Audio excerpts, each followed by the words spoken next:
Okay, I think we're ready to start the budget workshop. Welcome, Susan. We're glad to have you here. Well, thank you very much.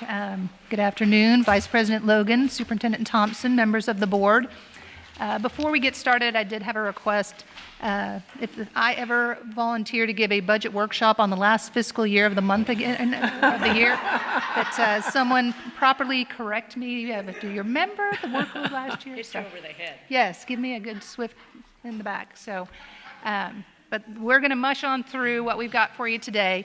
I will recognize in the back row, financial services, raise your hand and sit. So. They're my resource if we get stuck on an issue. So I said, bring the. Okay. This wasn't necessarily part of my original plan, but I thought we'd go ahead and start with some information related to the Gannon decision. So a lot of good news for the staff and the students of Wichita Public Schools and their families. The possibility of a shutdown no longer exists. So that school will commence on time. Yes, applause, applause.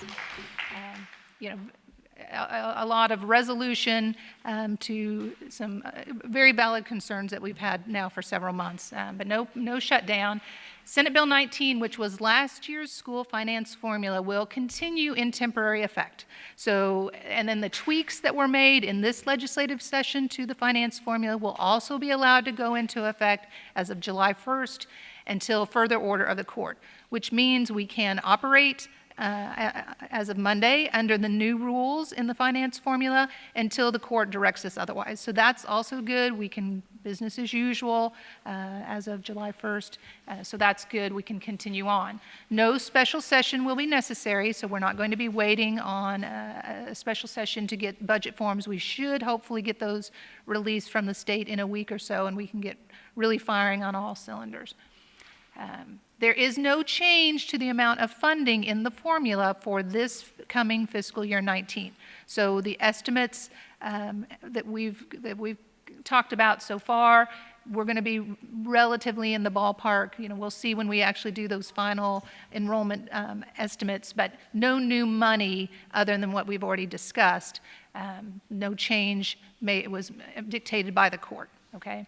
What the court did find, though, is that the legislature did show that it reasonably calculated a need amount of $522 million based on a Montoy safe harbor decision that was made as an acceptable baseline, and then they calculated from that baseline, this is what we believe we owe schools. So the court looked at that and said, this is a reasonable calculation method.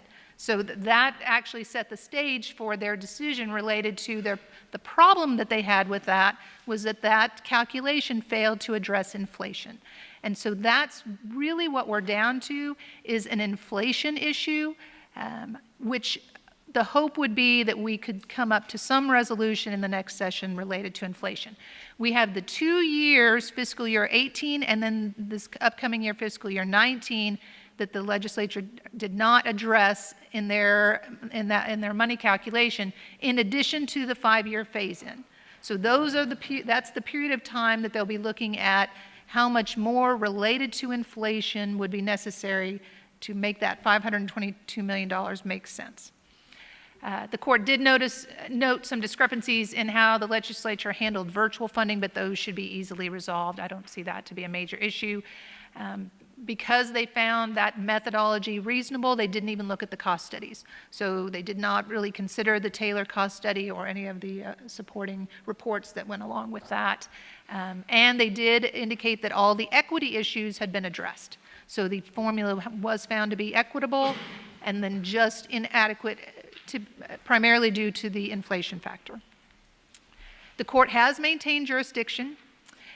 They will require the legislature to account for the past inflation and the future inflation for the phase-in period. The major question will be at what will that inflation factor look like. So that's some of the decisions that the legislature will have to kind of work out in their session.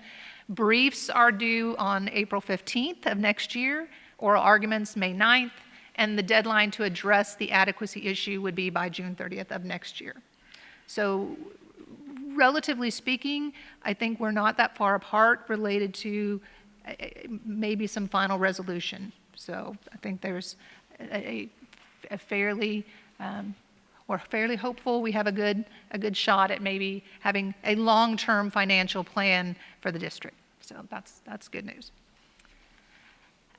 So kind of in summary, the Gannon update, the formula is found to be equitable. And I really like this picture because I do think it tells the story of the difference between equality in funding and equity in funding. Certainly you could give the same amount of money to every school, but the equity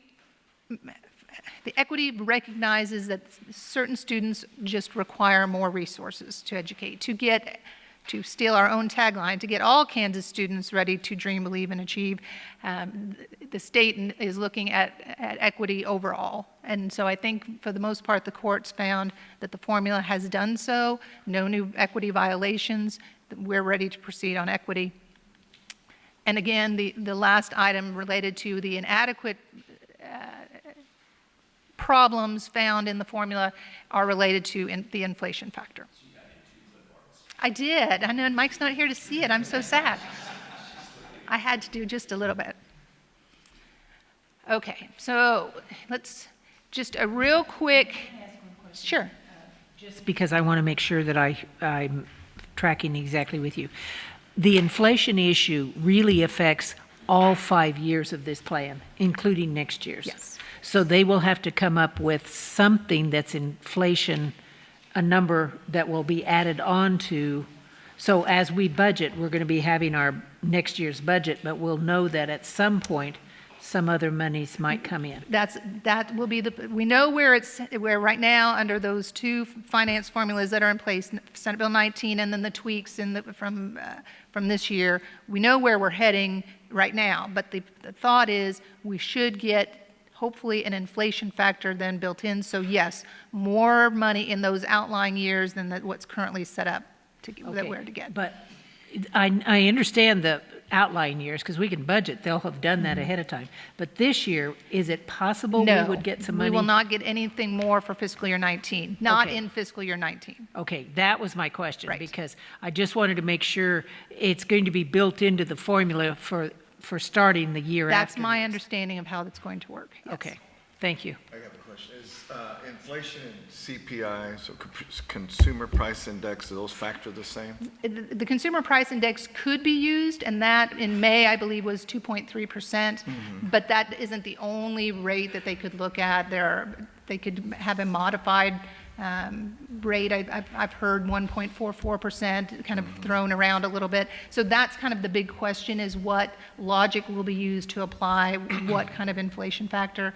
CPI is common in a lot of contracts.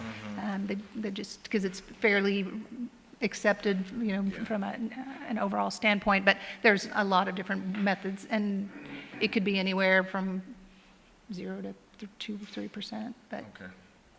Thank you. that's the question. Okay, so this was just kind of a real high-level look back, particularly for those that have not dealt with school finance for years, but looking back as early as 1997, what the base aid per student amount was, and you can kind of see where we tracked there for a number of years.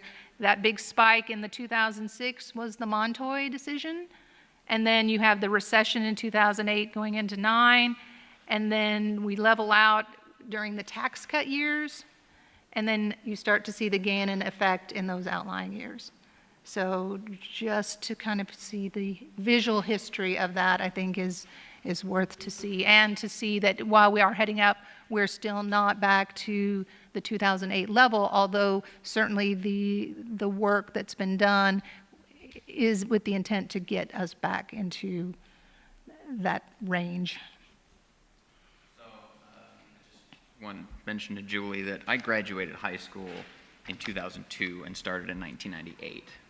So this chart shows basically everyone my age and younger. Just, yeah. A lot of students impacted in that range of numbers, absolutely. Yep. Okay, so what we want to talk about a little bit today, this is kind of just some preface work before we get into those first looks at the fiscal year 19 budget that hopefully we'll have ready for you on a first look on the 23rd of July.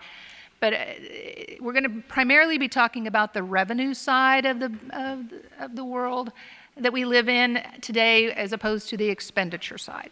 So we get sources of revenue primarily from the state in the form of base state aid. We get local revenues in the form of taxes primarily, and then we have federal revenue. So we have federal, local, and state. And local is Property tax, right. And that's a lot of what we're going to talk about today because we typically get a lot of questions surrounding local property tax. So, and I kind of arranged this slide in the question and answer format. What is a mill levy? That's the tax rate applied to the assessed value of property. So that's how it's a fancy way for property tax is the mill levy. So that's a tax on both residential and commercial property. How much does a mill raise for USD 259? It will raise about $2.8 million for next year. That's our estimate.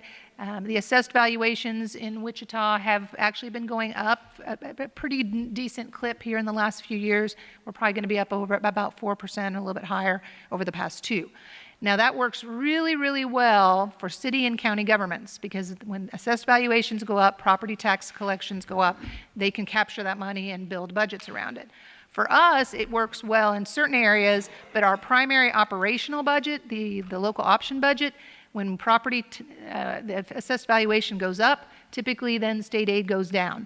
We don't get any additional legal spending authority because our local option budget is maxed at 30% of the general fund. So it is a calculation, and I'll show that here in a slide or two. But it's great news, and that's the right direction. We want assessed values we want it to go up, but it doesn't necessarily mean more operational funds for the district. It might mean a little bit more into capital outlay, might mean a little bit more into bond and interest, although that has an equalization there too. But because we are capped, and we'll talk a little bit about that too. Just kind of interesting information, and this was in some of the board reports that were in your packet, but for all funds except the general fund, we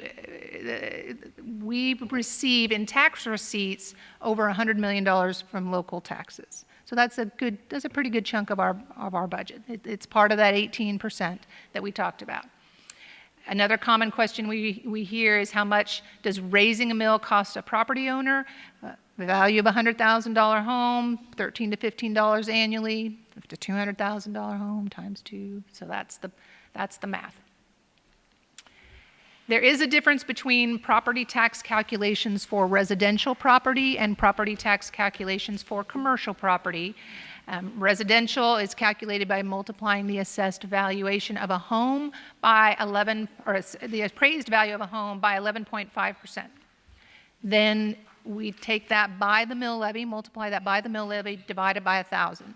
And I have an example, so you don't have to follow through that written verbiage. But the commercial property tax is calculated by multiplying the assessed valuation of a commercial property, which is 25% of the appraised value, by the mill levy. So there is a difference, and it's important to note that.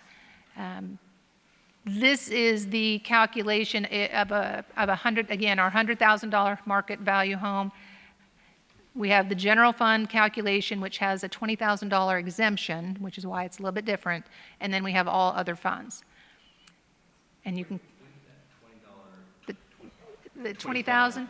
It's been there through my time, but so I'm not sure I know the historical answer to that as far as when that changed. We could probably find that out for you.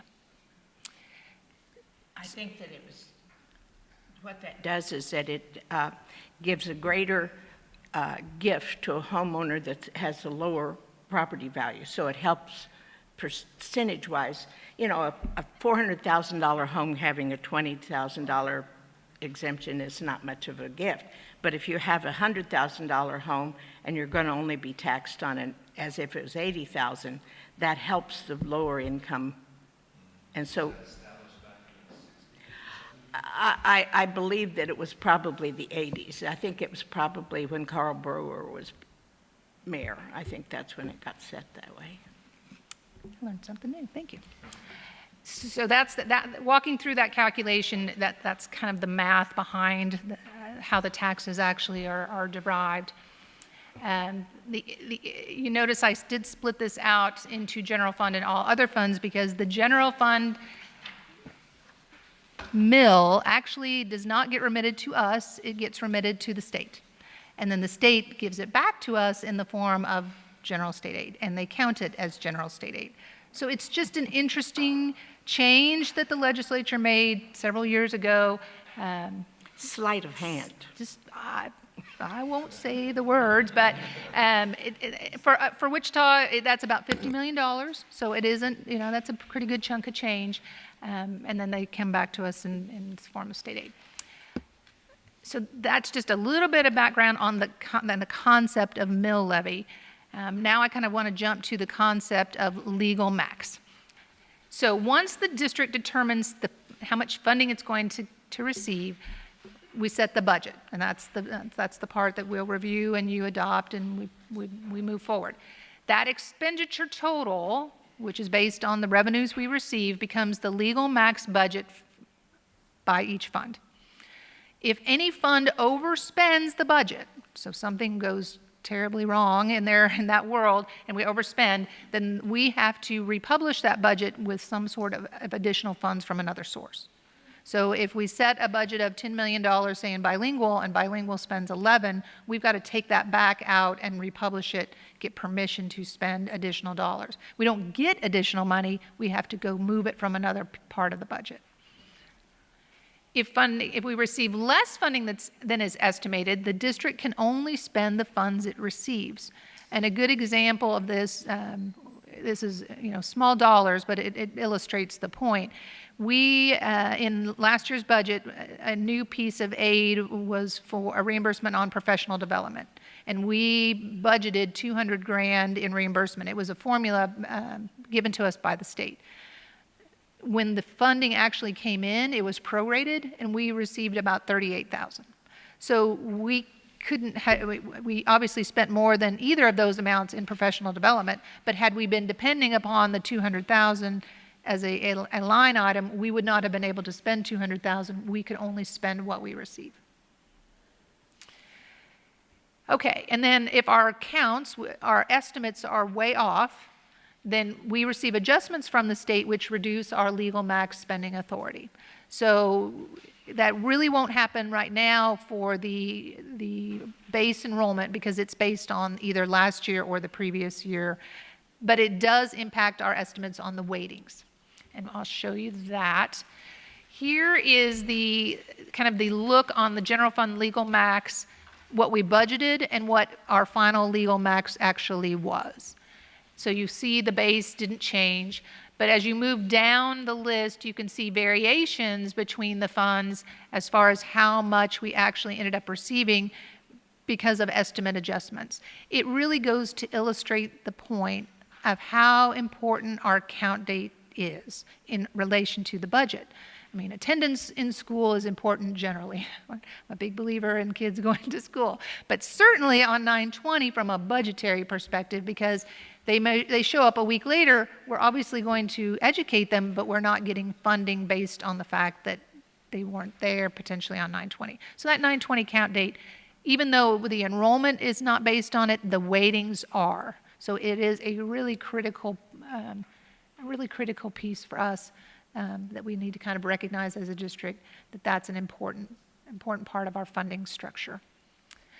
So the items in red are the targeted restricted funds. As far as if funding is directed in those areas, we are to spend it in those areas. So you can see quite a bit of what the general fund generates is targeted for specific purposes. You can also see the bottom line impact. Our published budget was $351 million. We ended up at 347 and change. And that was basically audit adjustments because we were off a little bit on estimates. Common happens every year because, again, you're going off historical trends. What do staff thinks we might, who might be coming? What are their best estimates? It's still an estimate, which is why we can say we think we're going to have this much money now, but when we actually come to the numbers, it ends up being something different. The virtual piece of that was adult credits. We actually didn't end up serving any adults virtually over the age of 19. We had estimated that we would issue 100 credits, and we didn't do any of that work. That isn't work we do. That's a work that we have outsourced to do, and there weren't any adults that we served. We did serve quite a few fifth-year seniors, and we captured those. But a lot of that is adult credits. And that stays in that silo? Yeah. So it says, if the budget, the previous slide says, if any fund overspends its total budget, then the budget must be republished for that fund. Is it the school board that does that approval? Or We would bring it to you because you have to have the resolution that we're going to amend the budget. That is a budget amendment, and we would bring that to you. You would agree. We would publish it in the paper that that's what we're doing. So, yeah. Right. When was the last time that school district? It's not terribly uncommon. We've done it. We did it on the bilingual fund, I think 2, maybe 3 years ago. We had that particular fund, again, because it's a little bit hard to estimate. We ended up spending a little bit more, and we had to pull a little bit more from general fund to support that. And that's usually, it's usually more than one fund we're republishing. We're republishing the fund that's in trouble and then the general fund. So, but it's not, we try not to. That's the goal, is we really don't want to republish a budget. But if we have to, obviously there's a mechanism to do that. Do you feel we have a good incentive to not, like the bilingual is 900,000 less.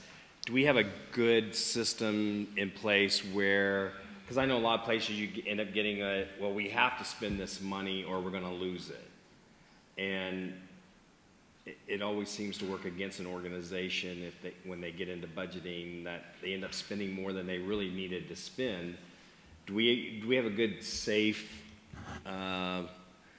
way of handling that common problem? You know, I'm going to look back to my team because they do a tremendous job of monitoring spend throughout the year as far as by fund. So if they see a fund is heading for some budget challenges, they're meeting with staff, they're having conversations over what can be pulled back. If there are expenses that hit that fund, are they accurate? Was it appropriate that fund particularly paid for it, or really, like pre-K is a good example of that. Pre-K / special ed, that line can be kind of gray, especially in those unified classrooms. So sometimes expenditures might get charged to the pre-K fund, but they were actually special ed expenditures. And so as we're looking through the spending in those funds, sometimes we're able to see, well, you bought these supplies, what were they for? Oh, well, they were for, to serve special ed kids. Well, that needs to go to the 30 fund. That's the more appropriate place, and we can make those fixes. So I think in answer to your question, one of the biggest safeguards is sitting in the back of the room, because that's their job, is to monitor to make sure that things are heading in the right direction. Now, that doesn't to say that we don't have, if we had a large influx of, say, students that are displaced, like a refugee population. We had that challenge a few years ago, that spending in that fund, which you would want to record there because that's what it's costing us, that we might want to go and say, it makes sense to republish this budget so that we are accurately telling our story.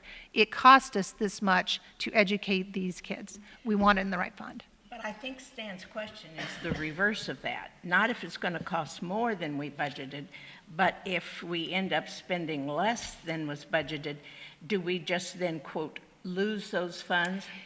The general fund has to be spent to zero.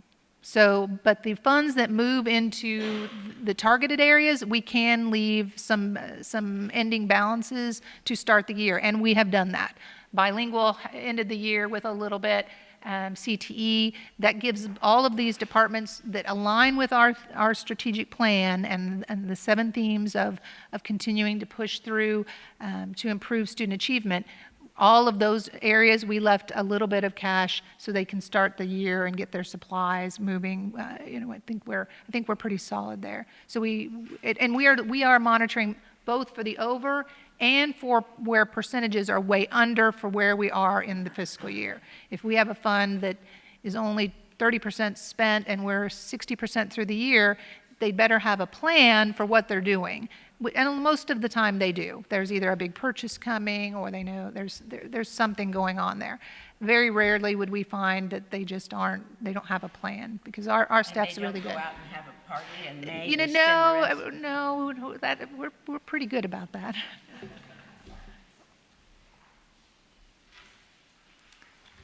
Okay, and so this was the general fund we just covered.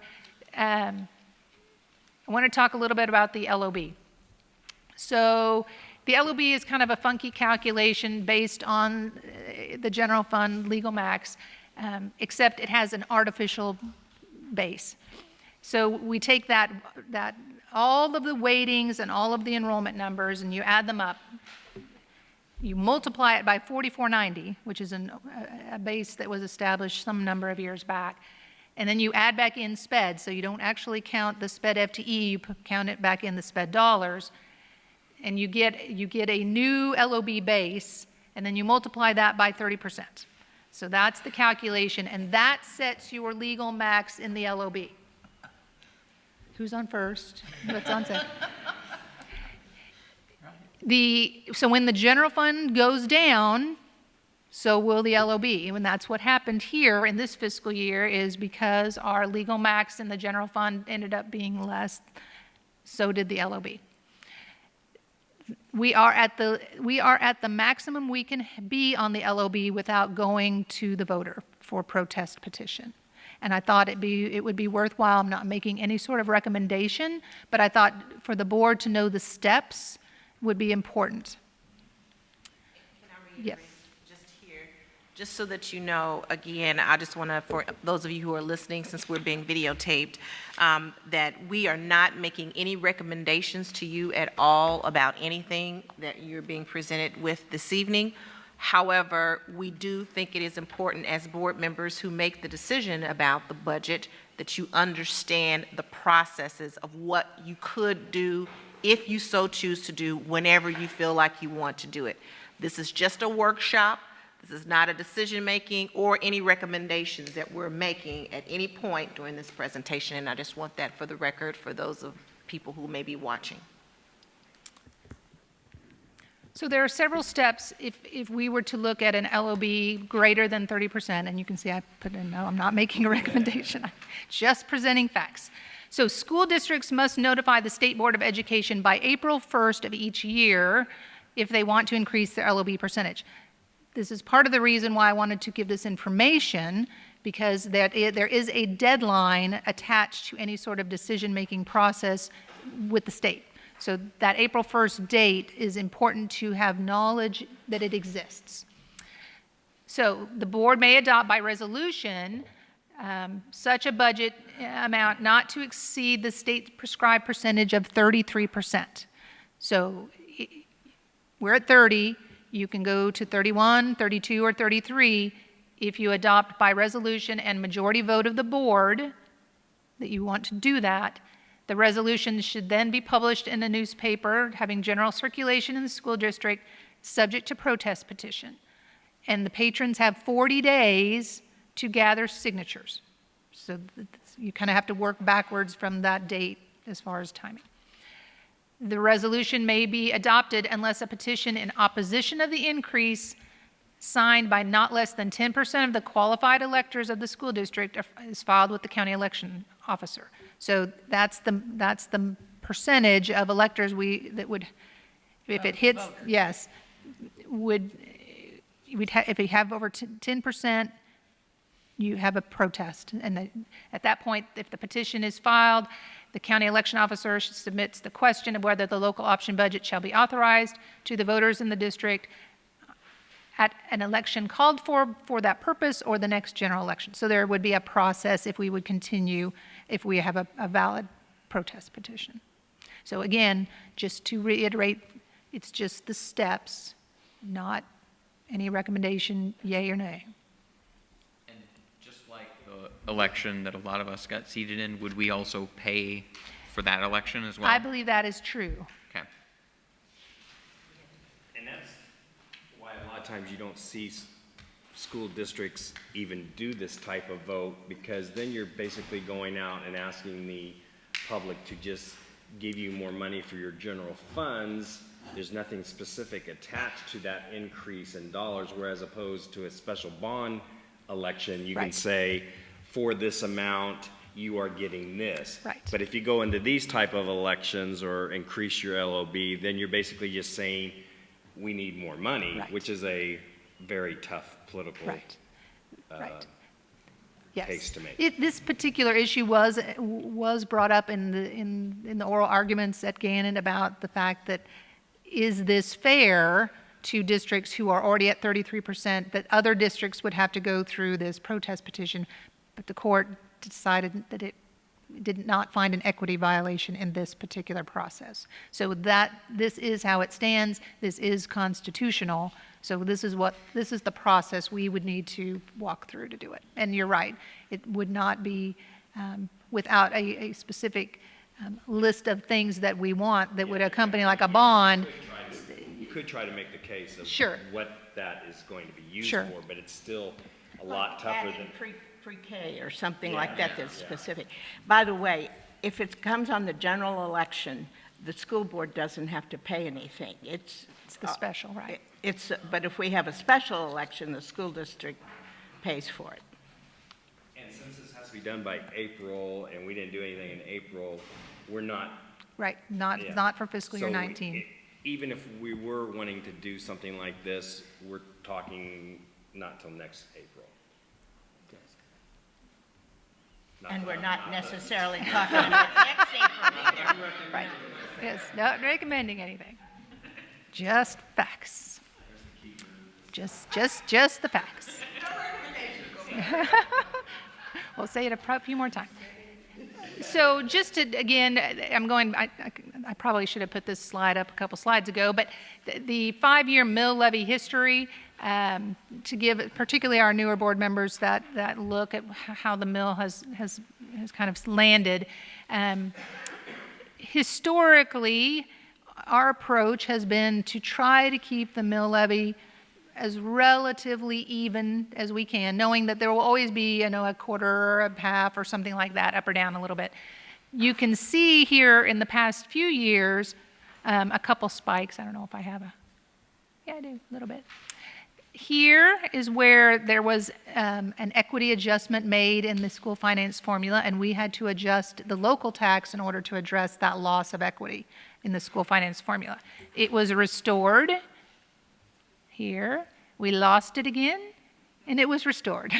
So essentially, we have really tried to keep our mill levy somewhat in this range over time, except for the fact that we've had these equity violations. Not saying, again, that we can guarantee that we're always going to have that case, but historically that's been our approach, is try to keep it as relatively even as we can, unless there is a specific purpose for moving otherwise. So, And as the property value goes up, we may get a few more dollars, but we don't have to raise the mill levy in order to get more to dollars. capture.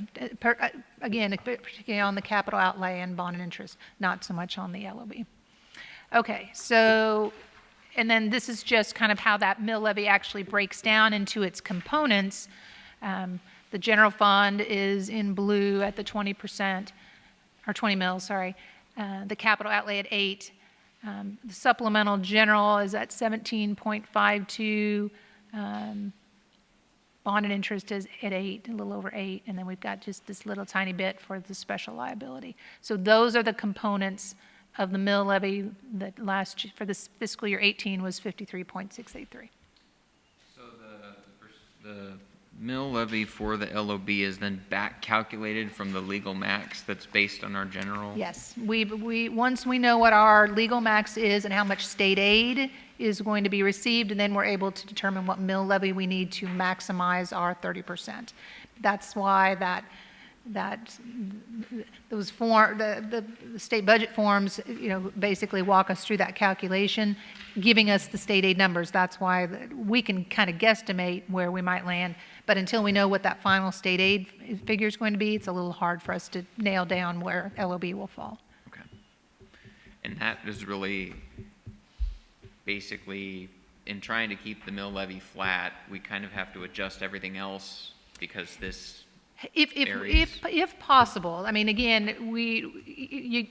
you wouldn't want to go down on capital outlay. We've had lots of discussions on our needs in capital, and the 20 mills is not, you can't touch the 20 mills. So the only other place you've got to look at is bond and interest, and you know what your spending is there, and you have balloon years in 2024 through 2026. So you don't really want to go too crazy because then your bond mill levy's up and down and up and down, and that's not what we're trying to accomplish. But there is the possibility, once we start really digging into it, is that if it's a small bond and interest move up, we might be able to balance a little bond back, or we leave it and we just take a quarter mil increase or something like that. Again, I wouldn't want to speculate today where we'll land, but that is, we look at all of those components, and then we bring those options to the board to say, this is, if we want to keep it flat, we could do this, but here are other options. Are there? Susan, can you explain to them a little bit of what is special assessment and what is special liability? Okay, so the special assessment, which was back in 2015-16, that was for the Southeast High School when we were having to pay for the road and sewer work. We had to pay some special assessment taxes, and so we did just a one-year special assessment for that purpose. And we did make I think it was on the sewers. We made a payment this fiscal year out at Southeast for that, so we paid the city. The special liability, that's for some ongoing environmental work out at the service center. And we thought we had a fairly good plan, and we do. It just ended up being a little bit longer than we anticipated, so we needed to put just a little bit of money into that to make sure we could capture all the expenses. And on 13-14, where we've got a big jump in supplemental general fund, and a real drop in the capital outlay, that was the year that the state funding, the whole state budget, when they cut taxes, and that was the year that. Right, and we lost some equity state aid, so that shows the impact on the local economy as far as our taxes, because we really had to come up on that mill levy to capture the full LOB. Right, and that then continued on clear. And we were up and down there for a couple years, and then we finally settled with that, I think it was maybe Gannon 4, where we finally got equity restored, hopefully for good, and then we've been pretty even since. Okay. So, if I'm reading this correctly, there's statutory limits on general fund, that 20, and essentially a backwards calculation of the LOB. Right, and capital outlay is capped at 8 as well. Okay. So really, there's not a whole lot to play with. Not really. I mean, again, the only thing that we want to is to try to always maximize that 30% on the LOB, since that we have that ability, and certainly we have needs for that money. We try to maximize our spending authority on the LOB. You're exactly right. Okay.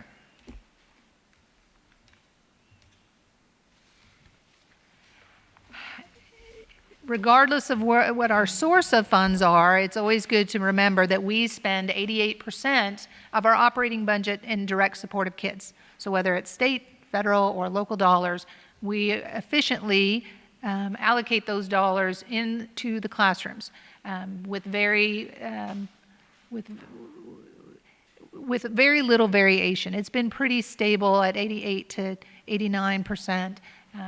For a number of years. So we've really, even with cuts, we've really, really, really targeted that we need to keep as much of this circle, whoa, I went backwards, much of that circle intact where it's really impacting students. So we like this graph. It really tells our story very well, and we'll be able to update that as soon as we get the new budget put together, so we can This update is that. a real good one for those who publish full-page ads saying how much we spend on administration. Look at that, less than 1%. Right, that's the overall general administration, our superintendent, and a few other expenses in there, so very, very low. And then, again, business support services, facilities maintenance, who all continue to work to drive efficiencies to the bottom line. I mean, really, I'm continually impressed by those groups who continue to look for cost savings in everything they do. So as the, whatever that company's going to be called that gives us our utilities, our gas and electric, they've asked for an increase, so that'll increase our utilities, but presumably we can keep it about the same percent of our total budget. But it could, if they jump up the utilities, it could alter that, couldn't it? Those kind of fixed cost increases are exactly why we tend to argue for an inflation factor built into the formula, because those are the areas that are hard to anticipate, and we have to take them. It's not like we have a choice not to turn on the lights. We've got to turn on the lights, so when those inflation factors hit us, we need to be able to address those without cutting another service. Same with student transportation as gas prices go up. Fuel. Yeah. And as we talked about with the budget before, when we say there's an increase in cost and we have to budget those into the little number that you had, and we said it was between $4 and $5 million, that's our inflation and increased costs that we have each year that we have to budget for off the top before we can do anything else. So to kind of recap what we've talked about today, the sixth decision in the Gannon case allows for schools to remain open while the legislature tackles the inflation issue in the 2019 session, hopefully to cross the T on adequacy. I don't think we're too far apart. The district receives federal, state, and local funds. The district's mill levy drives the local funds, and the levy has been relatively stable except when the finance formula had equity issues. The district is at the maximum LOB it can be without a board resolution, subject to protest petition, and that the district's legal max budget is really impacted by student counts, particularly in the weightings, so the 9/20 count date is important. The district continues to focus the majority of its operating budget, 88%, in direct support of students, and we will continue to have that a focus, and certainly our strategic plan will align well with that effort. So our revised schedule, these red dates are now hopefully contingency only dates as opposed to an or. We assume we'll get budget forms here shortly, so it is our intent to give you a tentative first look at the budget draft on July 23rd with you looking at the kind of formal budget on August 6th. And we scheduled the public hearing and budget adoption on August 20th, which is a week ahead of where we were last year, the final hearing. And I would be happy to answer any more questions. We tried to keep this somewhat digestible today. We certainly can come back if you have some additional topics you'd like to cover. This sure was clear. Were you a teacher? You did a good job. My mom was. I have a question about the LOB in the sense of, I know the courts ruled that it was equitable to have some be at 30 and some be at 33 or places in between. But the legislatures also discussed this and saying, do they have, is there anything that we're going to do with the legislature to try to encourage them to allow districts to move up without protests, or do you think that's just not going to happen? I don't know that I've heard of any discussions related to that, but that might be something we might want to strategize about to see if there's any. Again, there's no incentive for them to do that because it's been found to be equitable, but certainly I think it's worth having some, maybe some talking points about. Other questions? So based on what you've heard, the information that's come down now, and based on your schedule, what you're saying is that probably those special meetings that we set will probably not be necessary. Something would really have to head south for us to move to those dates. I think we're going to be in pretty good shape.